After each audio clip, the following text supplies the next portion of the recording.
Friends, welcome back to my channel one point solution. मैं प्रीति गांगुली आप सभी का दिल से स्वागत करती हूँ मेरे चैनल पे। तो दोस्तों, आशा करती हूँ कि मैं जो भी ब्लॉग्स बना रही हूँ वो आपके बैंकिंग के डे इन डे आउट में कुछ थोड़ा बहुत हेल्प कर पा रही होंगी। तो दोस्तों, आज का जो टॉपिक है वो बहुत ही इम्पॉर्टेंट टॉपिक है। वो है अकाउंट डॉर्मेंट हो गया तो उसको एक्टिव कैसे कराया जाए, क्योंकि बहुत लोगों के अकाउंट डॉर्मेंट हो जाते हैं, उनको पता ही नहीं होता है कि वो अकाउंट को एक्टिव कैसे कराए। तो ये ब्लॉग स्पेशली आपको हेल्प करेगा कि अगर आपका अकाउंट डॉर्मेंट है तो उसको अनब्लॉक या फिर रेगुलर कैसे करें। तो दोस्तों, बिना समय वेस्ट करके आज का ये ब्लॉग शुरू करते हैं। और अगर अभी तक कि आपने मेरा चैनल को सब्सक्राइब नहीं किया है तो प्लीज़ आपसे रिक्वेस्ट है कि ये मेरे चैनल को सब्सक्राइब कर दें। तो दोस्तों, बैंकिंग में क्या होता है कि आपका एक अकाउंट है। अकाउंट को अगर आप रेगुलर यूज़ नहीं करोगे तो कहीं ना कहीं डॉर्मेंट हो जाता है।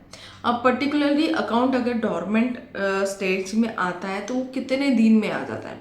अगर कोई भी अकाउंट डॉर्मेंट होता है तो वो मिनिमम 2 साल में आता है। तो 2 साल में अगर आपके अकाउंट में कोई भी ट्रांजेक्शन नहीं हुआ है, चाहे वो डेबिट का हो या फिर क्रेडिट का हो, आपका अकाउंट में कोई ट्रांजेक्शन नहीं हुआ 2 साल तक के, तो आपका अकाउंट हो जाएगा डॉर्मेंट। अब ये अकाउंट डॉर्मेंट हो जाएगा तो क्या आपके अकाउंट में जो फंड्स है वो माइनस में चले जाएंगे, क्या वो नील हो जाएंगे? तो दोस्तों, अगर आपके अकाउंट में जितना भी बैलेंस है वो उसको कहीं पे डिस्टर्ब नहीं होगा। पकड़ लीजिए, आपके अकाउंट में 25,000 रुपये थे और वो अकाउंट डॉर्मेंट हो गए, तो ये 25,000 आपके अकाउंट में आज भी है। आप उसको अकाउंट को एक्टिवेट करने के बाद ये पैसे को बिल्कुल यूटिलाइज कर सकते हो।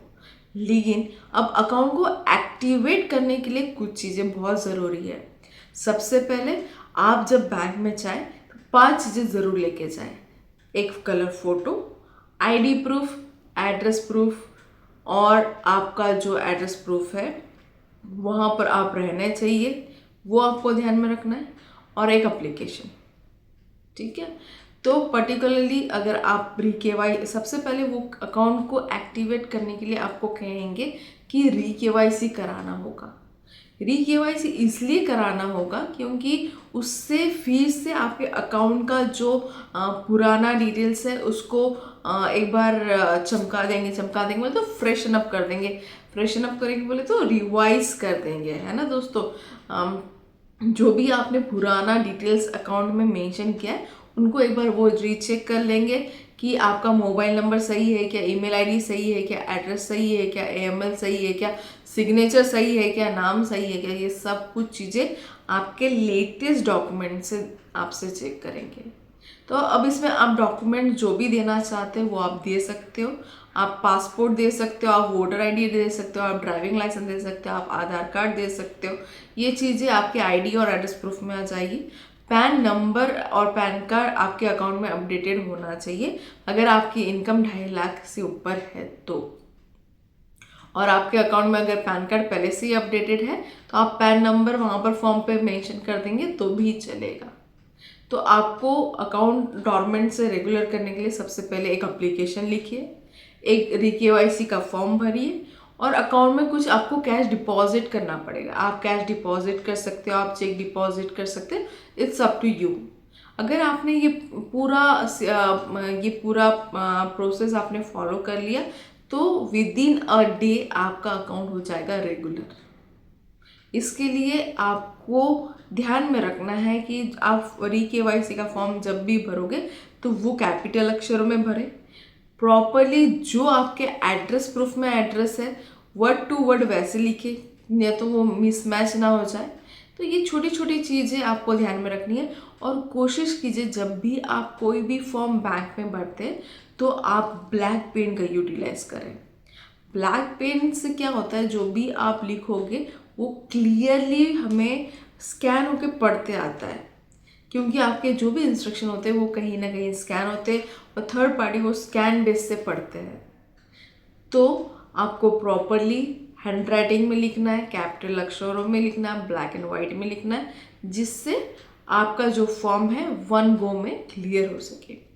तो दोस्तों, डॉर्मेंट से एक्टिवेशन करने के लिए बहुत ईजी है। रिक्वेस्ट लेटर लेना है, री-केवाईसी लेना है, और आपको कैश डिपॉजिट करना है। तो दोस्तों अब आप समझ गए होंगे कि अगर आपका अकाउंट डोरमेंट है तो आपको क्या करना है। तो आशा करती हूँ कि ये ब्लॉग आपके लिए बहुत हेल्पफुल था, इन्फॉर्मेटिव था।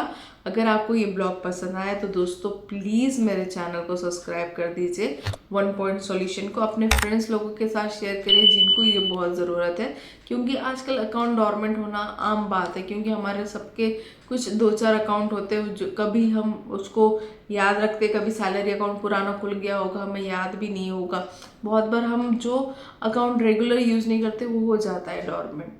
पर जब भी आप क्या कर सकते हो डॉर्मेंसी से बचने के लिए, हर 6 महीने में आप इसमें क्विक कैश डिपॉजिट कर सकते हो, फंड ट्रांसफ़र कर सकते हो, ऑनलाइन ट्रांसफ़र करते हो, जिससे आपका अकाउंट लाइव रहे। तो दोस्तों इसी के साथ मुझे दीजिए इजाज़त, और तब तक कि अपना ख्याल रखिए, अपने परिवार का ख्याल रखिए, अपने मम्मी पापा का ख्याल रखिए, सबसे ज़्यादा खुद का ख्याल रखिए। जय हिंद।